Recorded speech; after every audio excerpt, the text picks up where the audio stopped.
TikTok has a new trend called bed rotting, where basically you sit in bed all day and you basically do nothing all day. Gen Z seems to think they've coined another new term over here, but from what I know, this is a pretty common thing that was used by moms back in the day, you know, like, hey Timmy, stop rotting in bed all day, you know, go outside, go do something, right? And the one problem is that people are using this situation as an excuse to be overtly lazy. Now, being depressed is one thing and it sucks, but doing nothing about it and just accepting it as your situation is probably not a good idea. There's a new TikTok trend that could trigger depression in some people, and it's got a rather interesting name. I know. Have you heard of this bed rotting? No. It's not something that sounds like something I would want to do, right? But I guess people want to do it, and it's actually the practice of lying in bed for long periods of time, sometimes for days, while binge watching TV or scrolling through social media and eating, of course. Now, influencers tout it as a form of self-care, but experts say the behavior is more typical of someone who's depressed. Okay, so we're going to be looking at a couple of these videos where people are doing this bed rotting trend, and before that, I will say that, yes, you know, in modern society, we have a bit of this, like, hustle culture, right? So you need to spend all day, every day, working all the time, which is definitely not a good idea. Most of the results from what you do come from very little of the effort, you know, Pareto principle, all of that. So it's okay to rest once in a while, you know? Some people enjoy going outside for vacations, and some people enjoy just sitting in their bed all day, watching Netflix, or, you know, doing like a home vacation, staycation. But I will say that, you know, once it extends past a couple of days, then it's just going to be dangerous for your health. You're going to probably turn into a Nikocado avocado. Have you ever heard of bed rotting?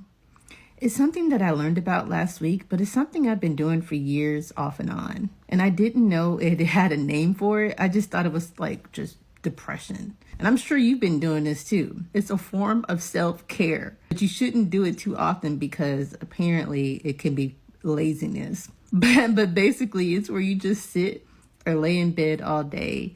You can eat snacks, watch Max. But some of the girlies, they're like high-tech and high-end version where they like do skincare and some spa treatments just from their bed. Normally in the past, if I stayed in bed all day, I would feel so guilty. But now that I've learned that this is a thing, I'm no longer going to feel guilty for bed rotting. All right, so that seems like a very, like, innocent person who doesn't really understand what's going on here and that our generation is degrading in real time. But I don't want to dump on them too hard. Basically, yes, okay, you shouldn't feel bad about bed rotting. I mean, more than a day, you should probably feel bad, okay? Once in a while, obviously, it's okay to chill out, but turning it into a trend is so dumb because I know our generation and we are lazy as shit, okay? A lot of us would love to, you know, justify our laziness by calling it bed rotting, calling it self-care, and saying that, hey, I just don't want to work today, and now that it's a trend, I can be validated in that sense. And that's kind of what we do to a lot of these things. So anytime we have any sort of character flaw, right, we diagnose it as a condition, okay? And sometimes it is a condition, but not always. Like, for example, if you have, like, social anxiety, right? It's hard to talk to people. You know, that can be trained, okay? If you routinely go outside and you routinely try to talk to people, you take some classes from some people, maybe you look up to your friends and they teach you how to interact with people better, you know, you learn some conversation openers, you know what to do when you get nervous, that can be trained. But if you just diagnose it, you know, as, okay, I just have social anxiety, I am this person who's socially anxious, and I will never get better, then it starts to turn into a problem. And this is the same thing that's happening here, where it's not, you are not a lazy person, you're just being lazy right now, and that can be fixed. Obviously, there's a million ways to fix it, and it might be specific to your certain issue. I don't know, some people don't eat enough, some people don't exercise enough, some people, or most people probably don't have enough motivation to get up out of bed every day because you need some sort of goals or purpose in life, which school never taught you, that you need to actually have those things to lead a somewhat fulfilling life. And then it results in these kind of trends where people just glorify being super lazy, you know? Now, it turns out this trend actually gets a lot worse. This might actually be a completely different trend. It's called depression rooms, where basically a bunch of teenagers or whatever, young adults, are showing themselves recording their room when it is extremely ultra messy, and they're just saying, hey, I have depression, I can't clean my room. So let's take a look. I've had a lot of people comment on my room and how messy it is. I'm pretty sure it comes from the aunties who are like, are you proud of this? You're disgusting. How can you let it get like this?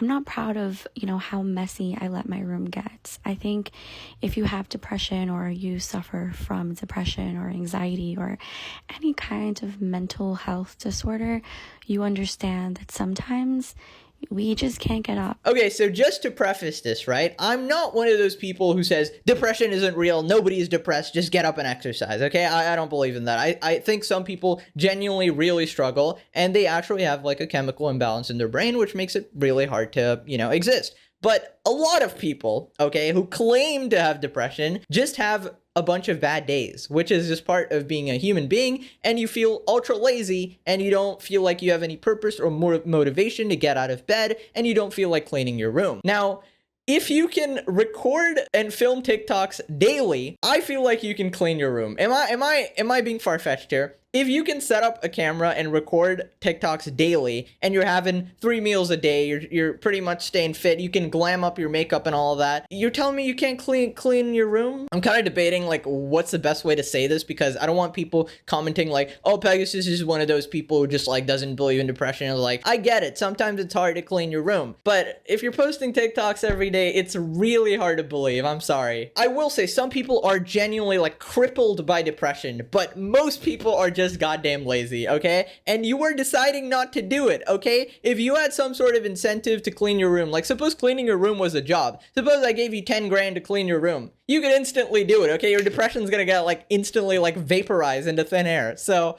don't tell me it's like completely against your will. Like I feel like you're doing a couple activities that are not cleaning your room, and you're choosing those activities over that. Okay, so after seeing this trend, an actual like medical expert neurologist mother flipper has decided weigh in on the adverse effects of actually staying in bed all day. Not that we really need to know that, but whatever. It's essentially, non-sleep activities in bed, which a lot of sleep specialists have always warned about in terms of its drawbacks and things of that nature. But spending time watching TV, eating, cooking, socializing with friends. I've heard people cooking in bed, getting everything ready for their banana bread recipe. So it's like, I'm not moving, I'm not going anywhere, I'm just gonna sit here and rot in my bed and love every second of it. That's right. I think the biggest drawback is if you struggle to sleep already. You're having difficulty initiating sleep, maintaining sleep. I think being in bed awake for a long period of time, resting, dozing, napping is not necessarily going to set you up for great sleep at night.